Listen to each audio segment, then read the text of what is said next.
হরে কৃষ্ণ, রাধে রাধে। বন্ধুরা কেমন আছেন সবাই? আশা করি সবাই ভালো আছেন। আমি অনেক ভালো আছি। তো বন্ধুরা, আজকের রেসিপিটি হচ্ছে পালং শাক, আলু, বেগুন এবং বড়ি দিয়ে নিরামিষ তরকারি।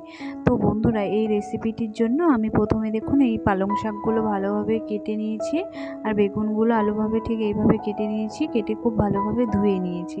তো আপনারাও এইভাবে সবজিগুলো কেটে নেবেন, কেটে ভালো করে পরিষ্কার করে ধুয়ে নেবেন। তো আমি দেখুন পরিষ্কার করে কেটে এবং ধুয়ে নিয়েছি।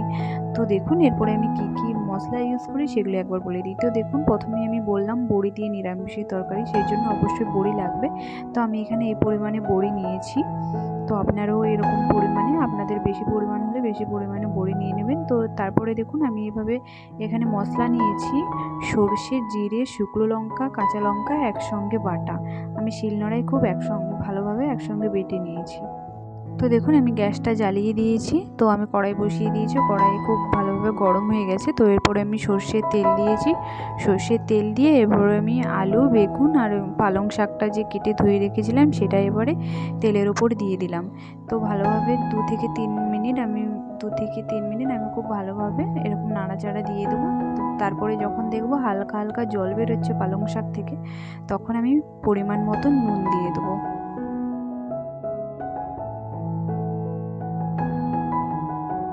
তো দেখুন পালং শাক থেকে হালকা হালকা জল বেরিয়েছে। তারপরে আমি পরিমাণ মতন নুন দিয়ে দিলাম, আর পরিমাণ মতন হলুদ দিয়ে দিচ্ছি।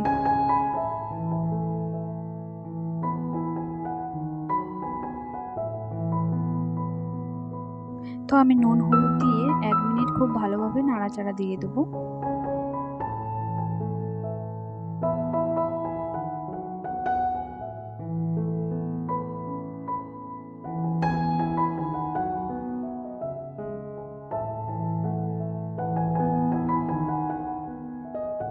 এই রেসিপিতে আমি কোনো রকম জল ইউজ করব না, সম্পূর্ণ রেসিপিটি আমি এরকম ঢাকনা লাগিয়ে লাগিয়ে করব। তো দেখুন 1 মিনিট মতন আমি নাড়াচাড়া দিয়েছি, পালং শাক থেকে হালকা জল ছাড়ছে। তো আমি ঢাকনা দিয়ে দিলাম, তো জল বেরিয়ে এসছে।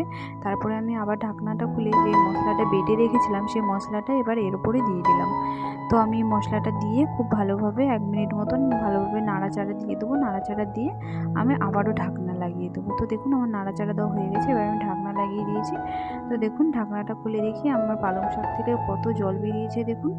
তো এই জলেই আমার সবজি সিদ্ধ হয়ে গেছে। তো আমার এটা রেডি হয়ে গেছে, এবারে আমি নামিয়ে নিচ্ছি। তো দেখুন আমি তরকারিটা নামিয়ে নিয়েছি। তো এইভাবে হয়েছে, সব সবজি একদম ভালোভাবে পালং শাকের জলেই সিদ্ধ হয়ে গেছে। তো দেখুন আমি আবার গ্যাস জ্বালিয়ে কড়াই বসিয়ে দিয়েছি। এরপর আমি বড়িগুলো ভেজে নেবো, খুব ভালোভাবে লাল লাল করে ভেজে নেবো। তো আমি ওই বড়ি ভাজবো সাদা তেলে, তো আপনারা সাদা তেল দিয়ে দেবেন। তারপরে আমি বড়িগুলো দিয়ে দিয়েছি, খুব ভালোভাবে লাল লাল করে বড়িগুলো আমি ভেজে নেব।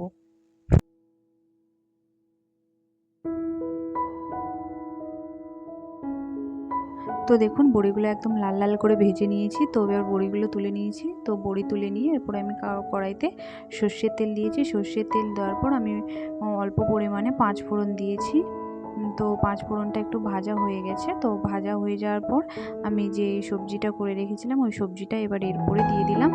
দিয়ে ঠিক 2 মিনিট মতন আমি খুব ভালোভাবে নাড়াচাড়া দেবো, খুব ভালোভাবে নাড়াচাড়া দেবো। এই জলটা যে দেখতে পাচ্ছেন এই জলটা সম্পূর্ণ শুকিয়ে যাবে। তো এভাবে আমি একদম ভালোভাবে জলটা শুকিয়ে নেবো নাড়াচাড়া দিতে দিতে।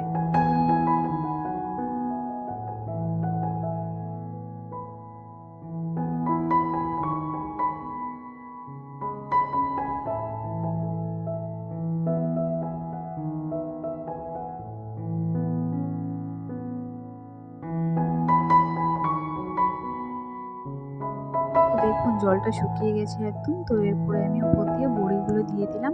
বড়িগুলো দিয়ে আমি আর নাড়াচাড়া দেবো না, 2 থেকে 3 সেকেন্ড এমনি নাড়াচাড়া দেবো, দিয়ে আমি রেসিপিটা নামিয়ে নেবো। তো দেখুন আমার রেসিপি একদম কমপ্লিট, এবার আমি নামিয়ে নেবো। তো আরেকটা কথা, আমি রেসিপির কমপ্লিট হয়ে গেছে, তার উপরে আমি নামানোর আগে একটু কাঁচা সর্ষের তেল দিয়েছিলাম ওপর দিয়ে, সেই ক্লিপটা তোলা হয়নি, তো আপনাদের দেখানো হয়নি। তো আপনারা অবশ্যই ওপর থেকে কাঁচা সর্ষের তেল দিয়ে দেবেন। তো দেখুন আমার রেসিপিটি একদম কমপ্লিট, আমি নামিয়ে নিয়েছি। তো আজকের রেসিপিটি যদি আপনাদের ভালো লেগে থাকে অবশ্যই একটি লাইক, কমেন্ট, শেয়ার এবং সাবস্ক্রাইব করে দেবেন। দেখা হচ্ছে পরের ভিডিওতে। ততক্ষণের জন্য টাটা। হরে কৃষ্ণ, রাধে রাধে।